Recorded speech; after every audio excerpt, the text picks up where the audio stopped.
আরে ও গোপাল দাদা, আরে ও গোপাল দাদা, আরে আরে এদিকে এদিকে এসো, এদিকে এসো, এসো এসো এসো এসো। এই দেখো দেখো, ভালো রুই আছে তো, টাটকা একদম। এই রবিবারের দুপুর কিন্তু জমে যাবে। না রে, এখন রবিবার আমার নিরামিষ, মাছ ওঠে না বাড়িতে। মাছ তো না, যেন আগুন দাম, দাম শুনলেই ছ্যাঁকা লাগে।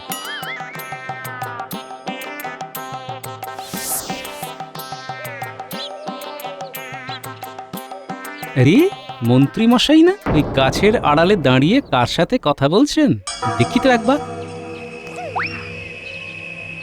আরে এটা তো নবাব বাহাদুরের দূত বলে মনে হচ্ছে।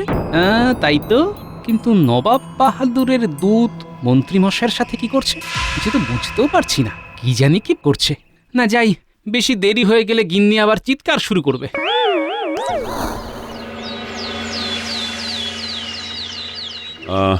আমি নবাব বাহাদুর বলছি, 3 দিনের জন্য বেগমকে নিয়ে আমি ভ্রমণে যাব। সেই সময়কালের জন্য বাংলার তাৎক্ষণিক নবাব হিসেবে আমি তোমাকে দায়িত্ব দিতে চাই। যদি তুমি এই দায়িত্ব নিতে চাও তাহলে আগামী কালের মধ্যে গোপাল ও মন্ত্রীকে নিয়ে মুর্শিদাবাদে উপস্থিত হবে। আর যদি তুমি দায়িত্ব নিতে না চাও সেটাও দূতকে জানিয়ে দেবে। তখন এই দায়িত্ব আমি অন্য কোনো রাজাকে দিয়ে দেব। না না না না না, অন্য কেউ নয়, অন্য কেউ নয়, আমি তৎকালীন বাংলার নবাব হবার জন্য রাজি। এমন সুযোগ কেউ ছাড়ে না গিয়ে। যাও যাও যাও, নবাবকে জানিয়ে দাও আমি আগামীকালই আসছি। যে আজ্ঞে মহারাজ। বাংলার নবাব হব আমি। আমার যে কি আনন্দ হচ্ছে। মহারাজ, আপনি কি আগামীকাল মুর্শিদাবাদ যাচ্ছেন? শুধু আমি একা নই গোপাল, তুমি মন্ত্রী দুজনেই আমার সাথে যাচ্ছ। আমরা যাব কেন মহারাজ? মন্ত্রী নবাব ওনার বেগমকে নিয়ে বেশ কিছু দিনের জন্য ভ্রমণে যাবেন, তাই সেই সময়কালের জন্য বাংলার তাৎক্ষণিক নবাবের দায়িত্বটা উনি আমাকে দিতে চান। কি বলছেন মহারাজ, বাংলার নবাব? বাহ, এ তো ভারী উত্তম প্রস্তাব। হ্যাঁ মন্ত্রী। কিন্তু মহারাজ, নবাব বাহাদুর তো উজির মশাইকে সমস্ত দায়িত্বটা দিয়ে যেতে পারতেন, হঠাৎ আপনাকে কেন? আরে উজির আর মহারাজ কি এক হলো নাকি? আরে নবাব বাহাদুর নিশ্চয়ই আমার মধ্যে কিছু পেয়েছেন, তাই হয়তো আমাকে দায়িত্বটা দিতে চান। কি তোমরা যাবে তো? নিশ্চয়ই যাব মহারাজ, নিশ্চয়ই যাব। আর গোপাল তুমি? হ্যাঁ মহারাজ, আপনি যেখানে যেতে প্রস্তুত সেখানে আমার মতের অপেক্ষা বৃথা। এইবার হব আমি বাংলার নবাব। কি যে মজা হচ্ছে আমার।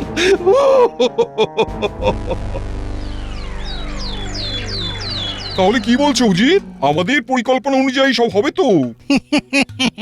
নবাব বাহাদুর এত সুন্দর একটা প্রলোভন দিয়েছেন, সেই প্রলোভনে পা না দিয়ে মহারাজ কৃষ্ণচন্দ্র যাবে কোথায়?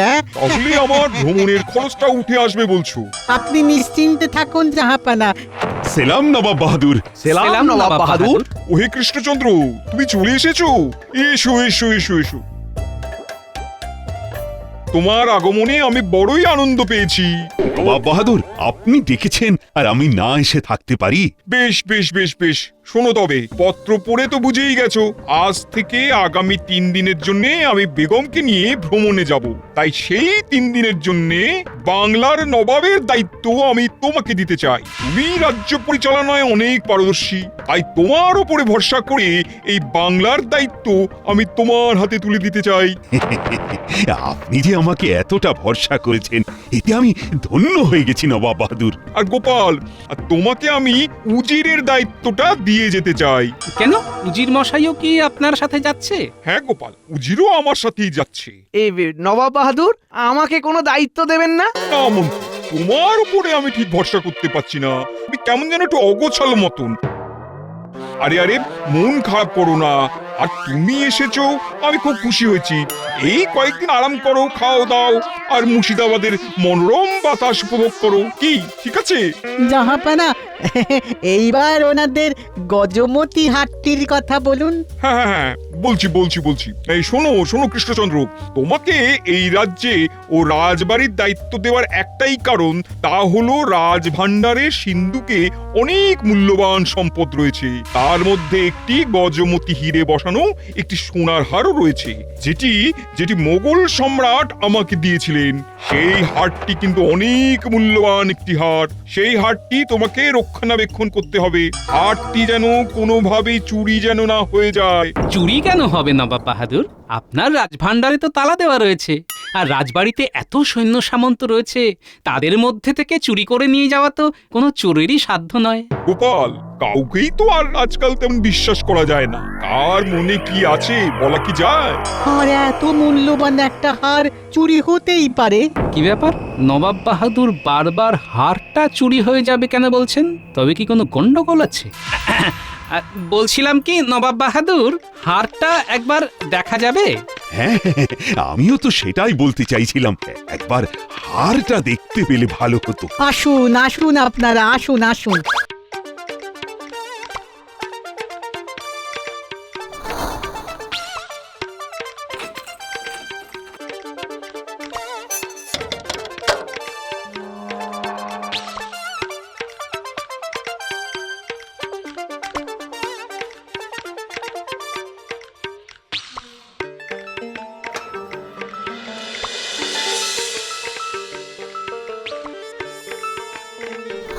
এই দেখো কৃষ্ণচন্দ্র, এই সেই গজমতি হার। পুরো হারটাই সোনার, আর এর মাঝে এই মধ্যমণি, এই সুন্দর হিরে।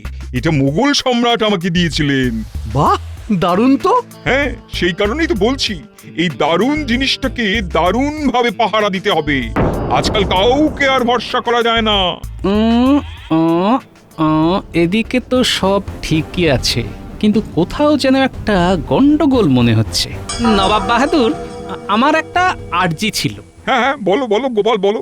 নবাব বাহাদুর, আমি চাই না এই 3 দিন রাজবাড়িতে কোনো সৈন্য সামন্ত দাসদাসী থাকুক। সৈন্য সামন্ত থাকবে না? বলো কি? গোপাল, কি বলছো? তোমার মাথা টাথা ঠিক আছে তো?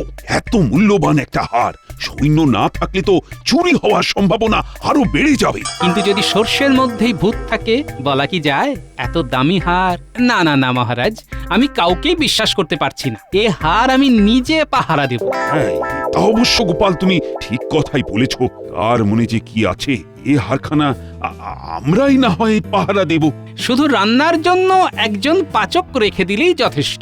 আর একবার ভেবে দেখো কৃষ্ণচন্দ্র, এই হারখানা হারালে আমি কিন্তু তোমাদের ছেড়ে কথা বলবো না। হ্যাঁ, যাতে কোনো কথা বলতে না হয়, সেই জন্যই তো এই ব্যবস্থা নবাব বাহাদুর। ঠিক আছে, যেমন তোমার ইচ্ছে। আর শুধু হার পাহারা দিলে চলবে না, রাজ্যের খেয়ালও রাখতে হবে, কোন রকম যেন বিশৃঙ্খলা না হয়।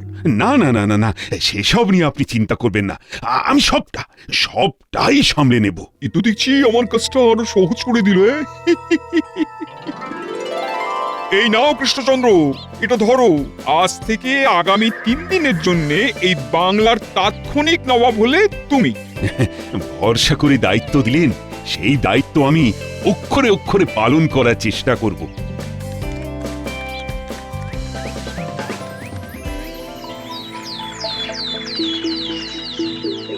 আরে মন্ত্রী মশাই, উঠে পড়ুন উঠে পড়ুন, সকাল হয়ে গেছে তো। মানে মহারাজ, আপনি কোথাও বের হচ্ছেন? হ্যাঁ মন্ত্রী, ভাবছি একটু নগর পরিদর্শনে যাব। তা তুমিও চলো না আমাদের সাথে। এই সুযোগটাকেই কাজে লাগাতে হবে। বলছি মহারাজ, আমার শরীরটা না ঠিক ভালো নেই। আপনারা আজকে যান, আমি না হয় অন্য একদিন যাব। হ্যাঁ। ভালো নেই কেন? কি হয়েছে? সেরকম কিছু না, আসলে নতুন জায়গা তো, রাতে ভালো ঘুম হয়নি। একটু ঘুমিয়ে নিলেই ঠিক হয়ে যাবে। ঠিক আছে মন্ত্রী, তুমি তাহলে বিশ্রাম নাও, আমরা বরং যাই, একটু নগরটা পরিদর্শন করে আসি। হ্যাঁ মহারাজ, আসুন আসুন। এইবার আমাকে ঝটপট কাজটা সেরে ফেলতে হবে।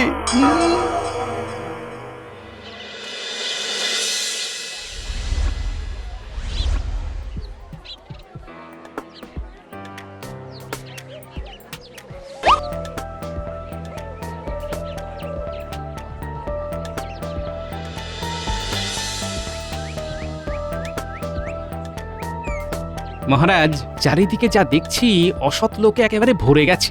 হ্যাঁ, নবাব বাহাদুর এতদিন এদের সহ্য করেছেন কিভাবে? গোপাল, তুমি তো জানো আমি মোটেই এসব অরাজকতা সহ্য করতে পারি না। আমি এখন বাংলার তাৎক্ষণিক নবাব, তখন এই সব অসাধু ব্যবসায়ীদের সোজা পথে নিয়ে আসাটাও আমারই দায়িত্ব। বুঝেছি মহারাজ, আসুন আমার সাথে।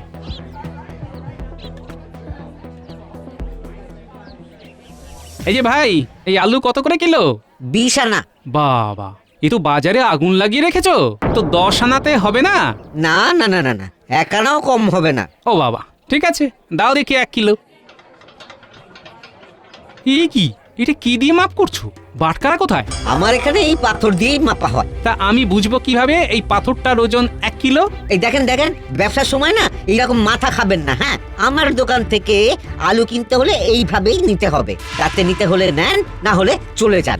আলু তো আমি নেবই, কিন্তু তার আগে তোমাকে প্রমাণ দিতে হবে এই পাথরের ওজন 1 কিলো। আপনি কে যে আপনাকে প্রমাণ দিতে হবে? হ্যাঁ, আমি না, তবে এই যে আমার সাথে যিনি রয়েছেন, ইনি হলেন কৃষ্ণনগরের রাজা মহারাজ কৃষ্ণচন্দ্র, বর্তমান সময়ের বাংলার তাৎক্ষণিক নবাব। কি অবাক হচ্ছেন তো?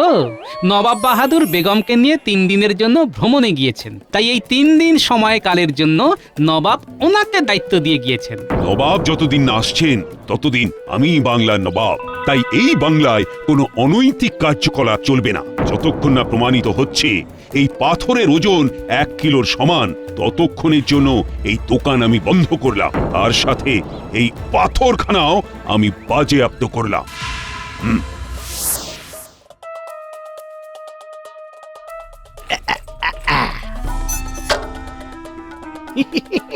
নকল চাবি দিয়েই আসল কাজ হয়ে গেল। সত্যি নবাব বাহাদুরের বুদ্ধি আছে মানতে হবে। এইবার মহারাজ আর গোপাল আসার আগেই কাজটা সেরে ফেলতে হবে।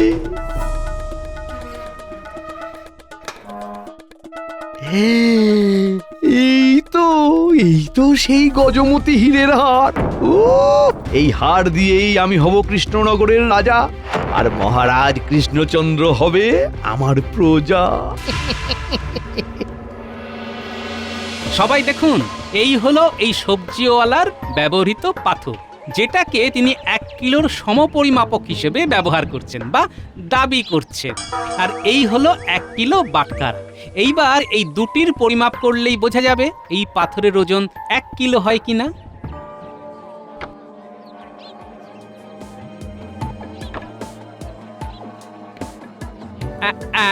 দেখুন, সবাই দেখুন কিভাবে হেলে আছে। তাহলে বুঝতে পারছেন তো কিভাবে এই ব্যবসায়ী আপনাদের ঠকাচ্ছে।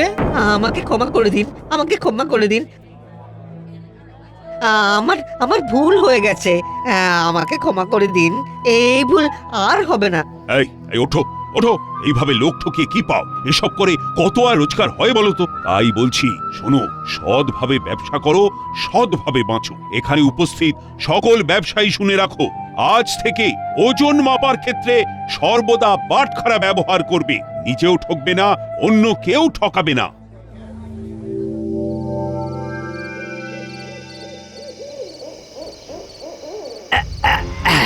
ব্যাস ব্যাস, হয়ে গেছে। এইবার জিনিসটা রেখে দিই। ও, না না না না না, আর সময় নষ্ট করা যাবে না, কাজটা তাড়াতাড়ি সেরে ফেলতে হবে।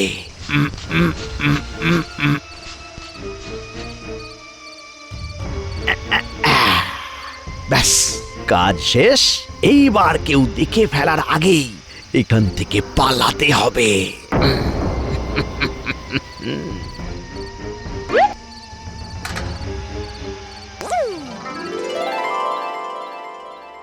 গোপাল, আজই তাহলে আমাদের মুর্শিদাবাদের শেষ দিন। কাল তো নবাব বাহাদুর ফিরে আসছেন। হ্যাঁ মহারাজ, তবে যাবার আগে আমাদের একটু স্মৃতি এই নবাবের মহলে রেখে দিতে চাই। কি বলছো বলো তো? আমি তো ঠিক বুঝলাম না। মহারাজ, একবার তাকিয়ে দেখুন, চারিদিকের অবস্থা খুব শোচনীয়। চারিদিকে ধুলো ময়লাতে ভর্তি। এগুলো একটু পরিষ্কার করতে পারলে এই মহল আবার নতুন রূপে সেজে উঠবে, আর এই দেখে নবাব বাহাদুরও খুশি হবেন। হ্যাঁ, তবে এই মহলে তো এখন কোনো দাসদাসী নেই, তাহলে এত কাজ করবে কি? কেন? ওই ওই ওই ওই ওই দিকটা, ওই দিকটা। হ্যাঁ ওই দিকটা ভালো মতো করুন মন্ত্রীমশাই। কোথায় ভেবেছিলাম এই 3 দিন একটু আরাম করে কাটাবো, এই গোপাল তো আমার সব সুখে একেবারে জল ঢেলে দিল। কি হলো, দাঁড়িয়ে পড়লেন কেন? নিন নিন, হাত চালান, আজকের মধ্যে পুরো কাজটা শেষ করতে হবে তো।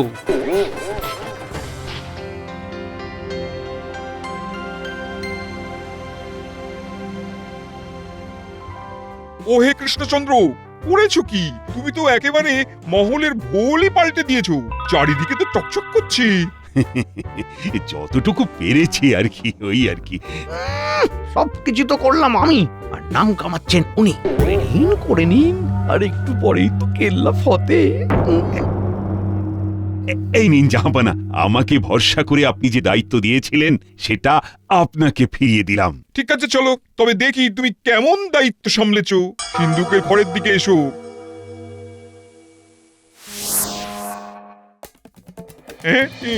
কি আমার হীরের গজমতি হার কোথায় গেল কৃষ্ণচন্দ্র? মানে আমি তো কিছু জানি না জাহাপানা। না না, জানো না মানেটা কি? তোমাকে তো একটা দায়িত্ব দিয়েছিলাম নাকি? হারটা তো সিন্ধুকেই ছিল। জাহাপানা, আমার মনে হয় হারটা এখানে নেই, মানে ওটা চুরি হয়ে গেছে। আমি আর ভাবতে পারছি না, যেই ভয়টা পেয়েছিলাম সেটাই হলো। এই সব হয়েছে গোপালের জন্য। ওই তো বলেছিল সমস্ত সৈন্য সামন্তদের রাজবাড়ি থেকে সরিয়ে দিতে। কি হলো গোপাল, এখন চুপ করে আছো কেন বলো? মানে আমি শুধু এটা ভাবছি, চাবিটা তো আমাদের কাছে, এদিকে কোষাগারের তালাও অক্ষত রয়েছে, তাহলে চুরিটা হলো কিভাবে? তার মানে যে চুরি করেছে তার কাছে নিশ্চয়ই একটা নকল চাবি আছে। কিছু করতে কেউটে না বেরিয়ে যায়। এইসব আমি কিছু জানি না, ওই হার আমার চাই। হ্যাঁ, নাহলে ওই হারের মূল্য কৃষ্ণচন্দ্রকেই দিতে হবে। জাহাপানা, জাহাপানা, আপনি এতটা উত্তেজিত হবেন না। আমি দেখছি কি করা যায়। মানে বলছিলাম কি জাহাপনা, এখন নিজেদের মধ্যে ঝগড়া না করে হারটা খুঁজে পাবার চেষ্টা করলে হয় না? ওই হার কি আর পাওয়া যাবে? কেন যাবে না নবাব বাহাদুর? আপনি আমাকে একটা কথা বলুন, আপনার কি কোনো শত্রু আছে? না মানে হতেও তো পারে যে সেই শত্রুই হয়তো এই কাজটি করেছে। শত্রু? হ্যাঁ, একজন আছে। ফসলের খাজনা নিয়ে রাজ্যের সবাইকে একত্রিত করে আমার বিরুদ্ধে লড়াই করছে। তাই নাকি? কি নাম তার? পরাণ চাষী।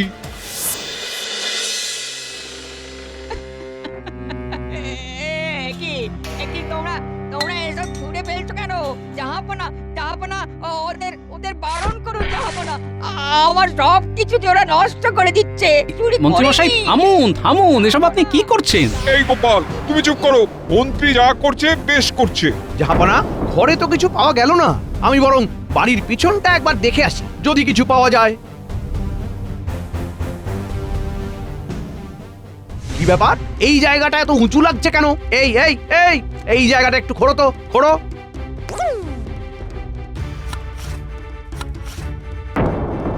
আরে এই তো সেই হার। দেখুন জাহাপনা, দেখুন কিভাবে এই চাষি আপনার হার চুরি করে এনে এখানে লুকিয়ে রেখেছে। হ্যাঁ, এই তো আমার হার। না জাহাপনা, সত্যি বলছি, আমি কিছু করিনি। এই হার কোথা থেকে এলো আমি জানি না। তাই নাকি? তাহলে হারটা কি এখানে হেঁটে হেঁটে চলে এলো? নবাব বাহাদুর, এর কোনো কথা শুনবেন না। এই চুরি করেছে হারটা, তা না হলে ওর বাড়ির পিছনে এলো কিভাবে? হ্যাঁ, আর এই চুরির জন্য ওকে আমি শুলে চড়াবো। আর আমি যদি বলি এটা আসল হার নয়? কি আসল হার নয়? এর মানেটা কি? মানেটা খুব সহজ জাহাপনা, আসল হারটা আমার কাছেই আছে, আর মন্ত্রী মশাইয়ের হাতে যেটা আছে সেটা হলো কাছে। আর এই হার পরাণ চাষি চুরি করেননি, হারটা চুরি করেছেন এই মন্ত্রী মশাই। হ্যাঁ জাহাপানা, গোপাল ঠিক কথা বলছে। এই হার নিয়ে যে একটা কোনো গন্ডগোল হবে সেটা আমি অনেক আগে থেকেই বুঝতে পেরেছিলাম। আর দেখুন ঠিক তাই হলো। তাই প্রথম রাতেই এই আসল হারটা শ্যাকরার কাছে নিয়ে গিয়ে কাচ দিয়ে একেবারে অবিকল একই রকম দেখতে একটি হার বানিয়ে আনি, আর আসল হারটা রেখে দিই আমার কাছে, আর এই কাচ বসানো নকল হারটা রেখে দিই সিন্ধুকে। আর মন্ত্রীমশাই নকল চাবি দিয়ে সিন্ধুক থেকে কাচের হারটি নিয়ে এসে এই পরাণ চাষির বাড়ির পিছনে পুঁতে রাখেন। কি মন্ত্রীমশাই, ঠিক বললাম তো?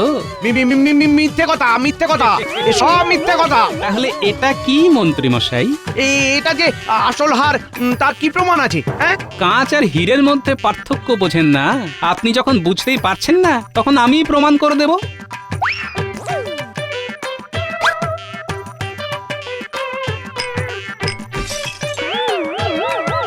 হিরে দিয়ে কাঁচ ভেঙে গেল।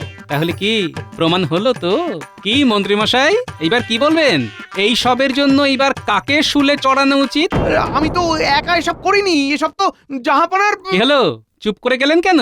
বলুন বলুন, এসব জাহাপনার পরিকল্পনা, তাই তো? এই গোপাল, আমাকে ক্ষমা করে দাও। আসলে কোষাগরের যা অবস্থা, তাতে করে ভ্রমণে যাওয়াটা একটু সমস্যাই হচ্ছিল। এদিকে বেগমও নাছোড়বান্দা। আমি ভেবেছিলাম ভ্রমণে যাওয়ার যে খরচাটা হবে সেটা কৃষ্ণচন্দ্রের থেকে আদায় করে নেব। তাই মন্ত্রীকে কৃষ্ণনগরের রাজা হওয়ার প্রলোভন দিয়ে এই কাজ করিয়েছি। এই কৃষ্ণচন্দ্র, তুমি আমাকে ক্ষমা করে দাও। আরে এটা আপনি কি করছেন জাহাপানা? আপনি বাংলার নবাব, আপনি আমার কাছে ক্ষমা চাইবেন না। আর ক্ষমা যদি চাইতেই হয় তাহলে ওই দরিদ্র চাষির থেকে চান, যার এখানে কোনো দোষই নেই। সে আপনার বিরুদ্ধে আন্দোলন করেছে বলে আপনি তাকে চোরের অপবাদ দিলেন। না না না না, আমার ভুল হয়ে গেছে। আমাকে ক্ষমা করে দাও পরাণ চাষি। তোমার সাথে আমি অন্যায় করেছি। তোমার যা ক্ষতি হয়েছে সেই সব ক্ষতিপূরণ আমি তোমায় দিয়ে দেবো। না জাহাপানা, এখানে ক্ষতিটা করেছে মন্ত্রী, তাই ক্ষতিপূরণটাও ওকেই দিতে হবে। আগামী 6 মাসের মন্ত্রীর বেতনের সব টাকা আমি এই পরাণ চাষির হাতে তুলে দেব। মন্ত্রী একটা টাকাও পাবে না, আর এটাই হলো মন্ত্রীর শাস্তি।